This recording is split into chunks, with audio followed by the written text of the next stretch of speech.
हिंद साथियों स्वागत है आपका आपके इस YouTube चैनल स्टेट लेवल पर। दोस्तों, भारत का भूगोल मैं पढ़ा रहा था आपको, और भारत के भूगोल में दोस्तों हम नदियां पढ़ रहे थे। हमने दोस्तों सिंधु नदी तंत्र, गंगा नदी तंत्र, ब्रह्मपुत्र नदी तंत्र, गोदावरी नदी तंत्र, नर्मदा नदी तंत्र भी देख लिया दोस्तों, और काफी अच्छा रिस्पॉन्स आप लोगों का मुझे मिल रहा है। तो इसी सीरीज को आगे बढ़ाते हुए दोस्तों, आज मैंने ली है पूर्वी मध्य भाग की सबसे महत्वपूर्ण नदी, जिसका नाम दोस्तों महानदी है। यह भारत के दो राज्यों से होकर बहती है, छत्तीसगढ़ और ओडिशा, और अपने जल क्षेत्र और सिंचाई की उपयोगिता के कारण दोस्तों इसे छत्तीसगढ़ की जीवन रेखा नदी भी कहते हैं। यह बंगाल की खाड़ी में अपना मुहाना बनाती है। इस पर कुछ प्रमुख शहर भी बसे हुए हैं, आज उन सबको जानेंगे हम दोस्तों। तो चलिए, ये एक मैप मैंने आपके सामने लिया है, हालांकि मैंने खुद से भी मैप बनाया हुआ है आसान रूप में, उसी से समझने का प्रयास करेंगे। तो ये केवल मैंने इस भारत के मैप के द्वारा आपको समझाने का प्रयास किया है कि वास्तव में ये निकलती कहाँ से है। तो केवल दो राज्यों से होकर बहती है, छत्तीसगढ़ और उड़ीसा, वहां से होते हुए ये बंगाल की खाड़ी में चली जाती है। तो चलिए देखते हैं दोस्तों आज इसे।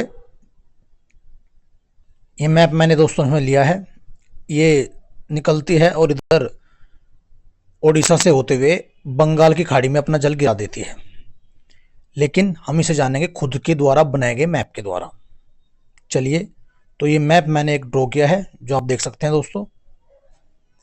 तो सबसे पहले आपको जानना होगा इसका उद्गम कहां से होता है। तो दोस्तों आपको याद रखना है, छत्तीसगढ़ का में एक पर्वत है दोस्तों, जिसका नाम सिंहावा पर्वत है, और उसी पर्वत के पास एक छोटा पर्वत है जिसका नाम श्रृंगी पर्वत है, और उस पर्वत के पास एक घाटी है, उस श्रृंगी, उसे भी पर्वत के हिसाब से उसका नाम भी श्रृंगी घाटी है। उस घाटी से इस नदी का निर्माण होता है। घाटी कह लीजिए, कुंड कह लीजिए, उस कुंड से इस नदी का निर्माण होता है, और ये बहते हुए चलते चलते ऐसे अपना मुहाना बनाती है बंगाल की खाड़ी में। तो आज आपको जानना है, वास्तव में अगर आपके पेपर में प्रश्न आ जाए कि इसका उद्गम कहां से होता है, तो आपको कंफ्यूज नहीं होना है। आपको याद रखना है सिंहावा पर्वत, वो आपको ऑप्शन में देगा छत्तीसगढ़ से, आपको याद रखना है। तो दोस्तों जैसे ही यह सिंहावा पर्वत से निकलती है, तो इस पर एक बांध बना हुआ है जिसका नाम है गंगरेल बांध। यह गंगरेल है दोस्तों, आपको याद रखना है। उससे आगे इस पर रुद्री बांध है, यह आपको याद रखना है। और जैसे मैं आपको बार बार एक बात बताता हूं कि ये नदी ऐसे बहेगी दोस्तों, ऐसे चलेगी ये, यानी ये ऐसे जाकर ऐसे जाएगी। तो आपको याद रखना है ये इसका दायां तट होगा और ये इसका बायां तट होगा, यानी ये दाईं ओर से मिलेगी नदियां और इधर से बाईं ओर से आने वाली नदियां मिलेंगी। तो आइए देखते हैं कौन कौन सी इसकी सबसे महत्वपूर्ण सहायक नदी हैं। तो चलिए शुरुआत करते हैं। सबसे पहले दोस्तों उसमें नदी मिलती है पेरी और सोंदूर का एक संयुक्त रूप, जिसे पेरी नदी बोला जाता है।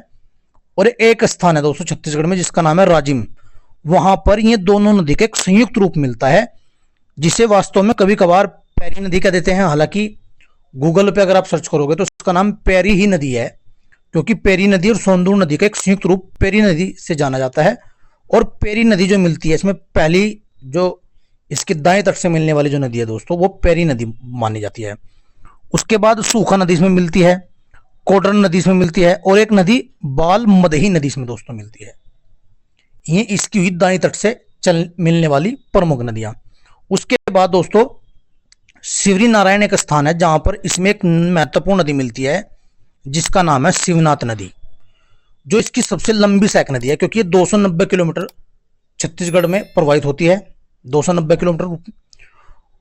तो ये चलती है और ऐसे चलती चलती आगे चलती है। उसके बाद इसमें एक महत्वपूर्ण नदी मिलती है दोस्तों, जो पेपर में आपने नाम भी सुना होगा, जोंक नदी, ये भी दाएं तट से मिलती है। उसके बाद ओंग नदी इसमें दाएं तट से मिलती है, तेल नदी इसमें दाएं तट से मिलती है।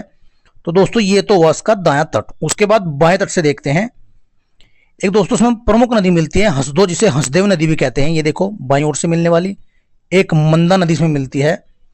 इब नदी इसकी महत्वपूर्ण है, क्योंकि इस पर जो दोस्तों देखो, यहां से लेकर और यहां तक तो दोस्तों छत्तीसगढ़ है, ये इतना वाला एरिया।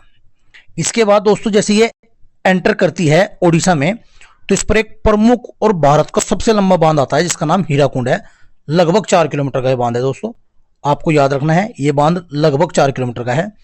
और ये इंपॉर्टेंट क्यों जाता है, क्योंकि इसमें एक नदी आकर मिलती है जिसका नाम है इब नदी, तो आपको याद रखना है। उसके बाद चलती है, आगे चलती है संबलपुर, एक प्रमुख शहर ओडिशा के इसी पर बसा हुआ है। कटक के पास ये डेल्टा बनाती है और विभिन्न धाराओं में बट जाती है। तो दोस्तों ऐसे ये पुरी में भी जाती है कुछ इसका हिस्सा, और ऐसे विभिन्न धाराओं में बट जाती है। तो मैं दोबारा आपको बताता हूं, सिहावा पर्वत से निकलती है, ऐसे बहती है, यहां तक छत्तीसगढ़ में बहती है। पेरी नदी, सोंदूर नदी मिलती है, सूखा नदी मिलती है, कोडन नदी और बालमदही, और सबसे इंपॉर्टेंट जोंक नदी।